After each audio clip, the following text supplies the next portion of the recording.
الحمدللہ اللہ نے اسلام کو فتح عطا کر دی۔ یہ حضرت عمر کو جا کے دینا، وہ بڑے پریشان ہوں گے۔ وہ جو اس زمانے میں اس طرح ہوتا تھا کہ کئی دور دور سے صحابہ جو دوسرے شہروں کے ملکوں کے رہنے والے ہوتے تھے وہ بھی آ کے شامل ہو جاتے تھے جہاد میں۔ کوئی ایک دفعہ مدینے آیا، کوئی 2 دفعہ آیا، پھر اپنے اپنے علاقوں میں بہت سارے لوگوں نے زیادہ دفعہ حضرت عمر کو دیکھا بھی نہیں تھا۔ وہ جو قاصد خط لے کے آیا تھا نا، اس نے 1 دفعہ دیکھا تھا، حضرت عمر بوڑھے ہو گئے، وہ پہچانتا نہیں تھا۔ ادھر سے وہ خط لے کے آ گیا، حضرت عمر مدینے سے باہر نکل کے اس روڈ پہ بیٹھے تھے جو قادسیہ سے آتا تھا۔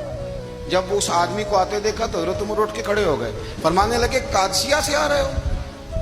وہ کیا کہتا ہے؟ پھٹے پرانے کپڑے، ٹوٹے ہوئے جوتے، سر پہ پرانی پگڑی، کہنے لگے غلام مدینے کے رہنے والے ہو؟